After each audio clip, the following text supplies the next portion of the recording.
Hai Sobat Bisnis, berikut ini saya akan menjelaskan bagaimana mengelola ataupun memanajemen dengan jenis usaha laundry.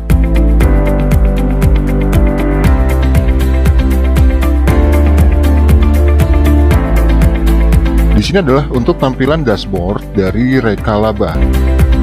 Kita lihat di bagian library untuk master data. Ini sudah saya buat ada beberapa item ataupun produk-produknya. Kita lihat di bagian kategori, ada dua kategori yang saya buat, cuci satuan dan cuci setrika kiloan di bagian item kategori. Oke. Kemudian di sini juga sudah saya buat untuk mengenai staf ataupun pegawai, ada dua staf yang sebagai admin dan sebagai kasir. Kemudian saya ingin membuat untuk COGS atau HPP dengan menggunakan bahan baku ya ataupun ingredient. Kita bisa pilih di bagian ingredient item, kemudian kita pilih di bagian ingredient library. Setelah itu kita pilih add new ingredient item. Misalkan di sini untuk bahannya, nama bahannya saya akan tuliskan deterjen. Ya, deterjennya katakanlah Rinso. Kemudian SKU code-nya ini harus kita isi, misalkan seperti ini. Kemudian saya copy paste di sini. Dan untuk satuan stoknya ini saya menggunakan di sini ada piece, tapi saya ingin menggunakan satuannya adalah cup. Ya, bagaimana untuk menggunakan dengan satuan cup? Di sini ada satuan panjang, massa. Ya, ini untuk massa untuk kilogram ataupun gram. Kemudian satuan volume ini untuk liter ataupun mililiter. Kemudian satuan kuantitas untuk lusin dan piece. Nah, sebelum kita membuat untuk satuan dengan cup, kita bisa pilih lagi library. Kemudian kita pilih di bagian unit. Di bagian unit ini kita pilih add new unit. Kita masukkan di sini adalah cup. Oke, kategori name-nya kita masukkan di satuan kuantitas. Setelah itu deskripsinya kita kosongkan dan kita pilih save. Setelah satuan stok sudah kita buat, kita pilih lagi di unit conversion. Ya, kita konversi, ini adalah dari satuan kuantitas, unitnya cup, kita konversi ke cup. Rate-nya adalah 1, ya, karena 1 buah. Oke, setelah itu kita save. Kemudian baru kita membuat di ingredient. Di ingredient-nya kita pilih bahan yang tadi, deterjen Rinso. Oke, untuk SKU-nya. Kemudian di select unitnya kita pilih satuan kuantitas, dan ininya kita pilih cup dan cup karena saya akan menggunakan dengan cup ya. Dan kategorinya ini bisa diisi atau dikosongkan. Jika kita ingin membuat kategori bisa di bagian ingredient kategorinya. Oke. Nah, kemudian di optional setting ada tracking ingredient stock and alert. Ini bisa kita klik dan track stoknya kita centang. Nah, katakanlah saya punya 10 kilo ini tapi dengan satuan cup. Dengan satuan cup berarti saya memiliki katakanlah ada 250 cup ya, 250 cup. Stock alertnya adalah untuk pemberitahuan ataupun notifikasi jika stok menipis, tinggal sedikit. Saya membuat di sini 10 cup. Setelah itu saya confirm. Kemudian saya ingin menggunakan HPP ataupun COGS. Saya klik dan track COGS nya dicentang. Katakanlah per cupnya ini kita memiliki modalnya Rp75 per cup ya, nanti untuk cuci kilonya berapa cup. Oke, setelah itu saya save ya. Sudah jadi satu bahan ataupun satu ingredient, dan saya ingin membuat lagi di bagian ingredient kategori. Saya ingin mengelompokkan secara detail untuk satuan bahan tersebut ataupun dari nama bahan tersebut ya. Di sini adalah untuk dari cuci per kilo. Oke, deskripsinya saya kosongkan, kemudian saya save ya. Dan kita balik lagi di ingredient library. Di sininya kita rubah terlebih dahulu ya, kita buat dicuci per kilo, kemudian save. Sudah ada satu bahan, kemudian kita ingin tambahkan kembali, lanjut. Di sini kita buat misalkan parfum ya. Tahunya saya katakanlah saya buat seperti ini ya. Parfumnya ingredientnya ada Molto, misalkan Molto. Kemudian select unitnya juga saya menggunakan dengan cup ya. Kategorinya juga dicuci per kilo.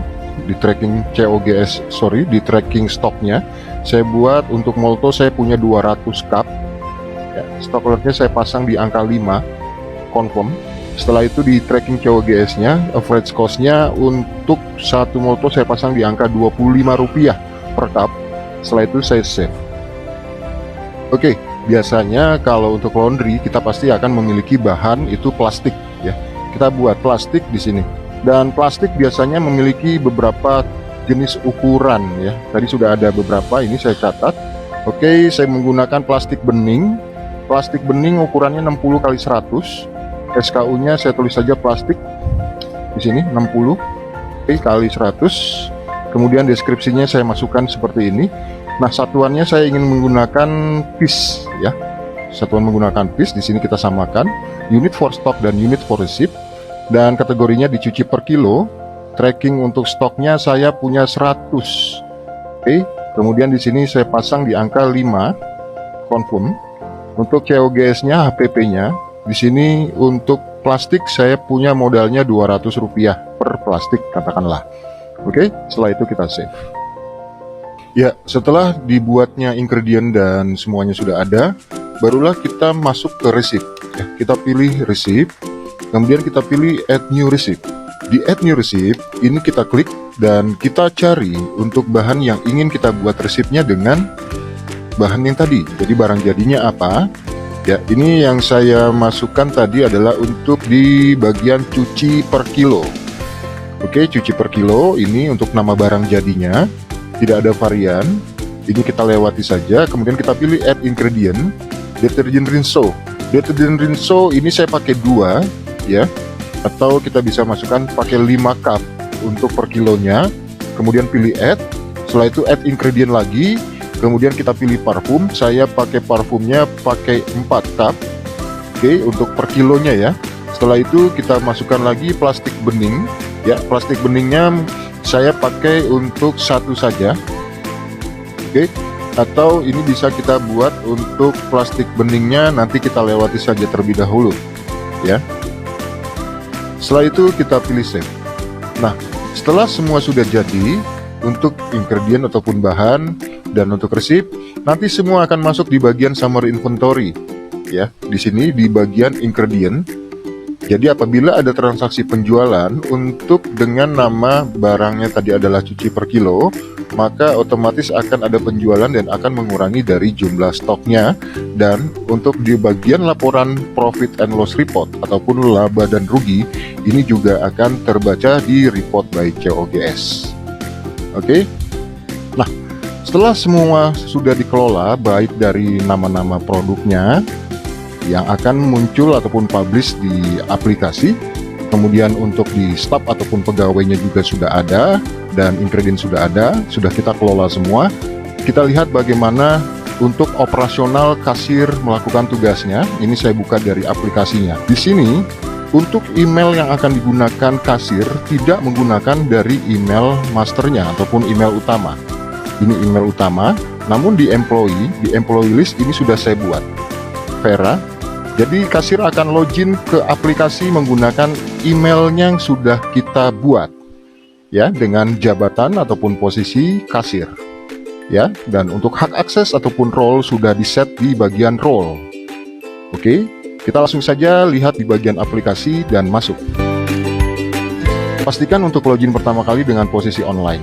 Nah, kemudian akan muncul di sini untuk pilih operator ataupun staffnya, akan Vera, dan PIN, ini adalah sifatnya rahasia, PIN masing-masing dari si kasir, dan sudah di-create sebelumnya di dashboard, ini saya buat 222.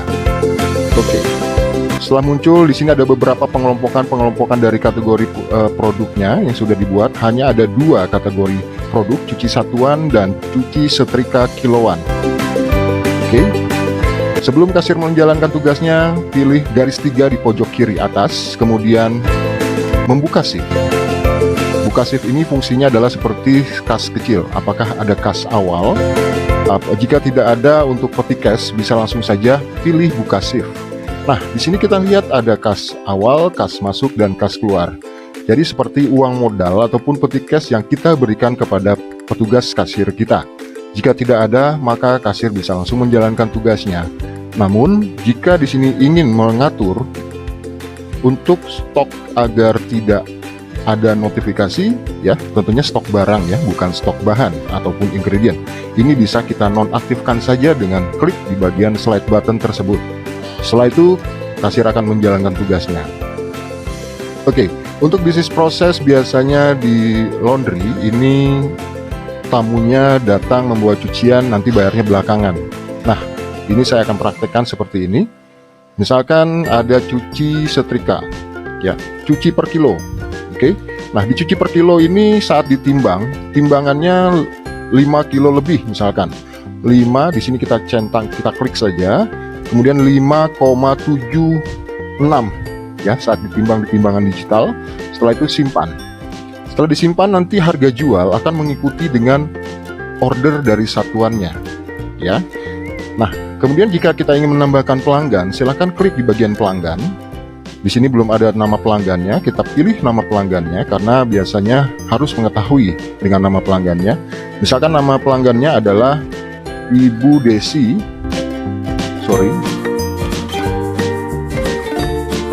Oke, nomor handphonenya Ibu Desi berapa? Kita harus tanyakan. Dan apabila ingin receipt ataupun stok dikirimkan by email, ini bisa diisi alamat emailnya Ibu Desi. Oke, untuk alamat, ini alamat tempat tinggal. Ya, bisa diisi juga ataupun dengan catatan atau bisa dikosongkan. Setelah itu pilih tambah pelanggan, kemudian dan pilih pelanggan. Oke, setelah itu bisa langsung pilih bayar. Nah, di sini akan muncul ada beberapa pilihan metode pembayaran: tunai, kartu, kris, invoice, dan lainnya. Karena pembayarannya nanti di belakang ataupun Ibu Desi ingin memberikan uang muka dulu ya. Misalkan kita menggunakan proseduralnya untuk tamu kita, jika ingin cuci harus DP dulu ya, minimal 20%. Itu bisa. Kita tinggal pilih saja di bagian invoice. Nah, setelah itu kita pilih di sini pelanggannya. Di sini akan muncul nama pelanggan, tanggal jatuh tempo. Tanggal jatuh tempo ini bisa digunakan dengan cara menonaktifkan seperti ini atau tidak digunakan. Jika ingin digunakan bisa langsung dipilih di bagian ini, akan muncul kalender. Hari ini tanggal 9, misalkan cuciannya itu akan selesai besok tanggal 10. Oke, setelah itu oke, dan di sini kita bisa langsung catat uang muka. Oke, kemudian klik di bagian kecil dan pilih transaksi baru. Kemudian kasir pilih kembali di pojok kiri atas atau bisa langsung digeser seperti ini. Ya, setelah itu dia pilih di bagian piutang. Di bagian piutang ini kita klik di bagian tanggal 9, di sini akan tertera muncul ya. Kemudian kita klik di sini. Oke, kita pilih di bagian pembayaran baru. Jumlah pembayarannya berapa? Cash, misalkan dia bayar baru 20.000. Oke, catatannya BP seperti itu. Simpan. Setelah tersimpan, maka akan muncul di sini seperti ini ya. Sisa pelunasannya ada. Dan jika ingin langsung di print, bisa langsung pilih titik 3 dan cetak pembayaran terakhir atau cetak detail piutang.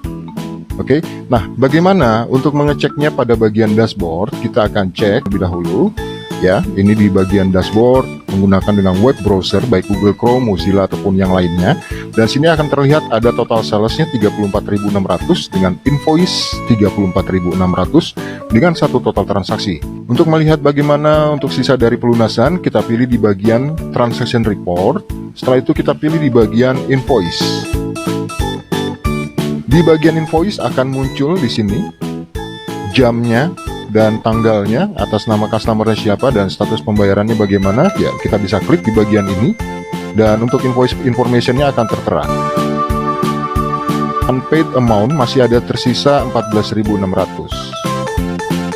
Oke, jadi seperti itu untuk bisnis proses dengan jenis usaha laundry. Terima kasih dan sampai berjumpa.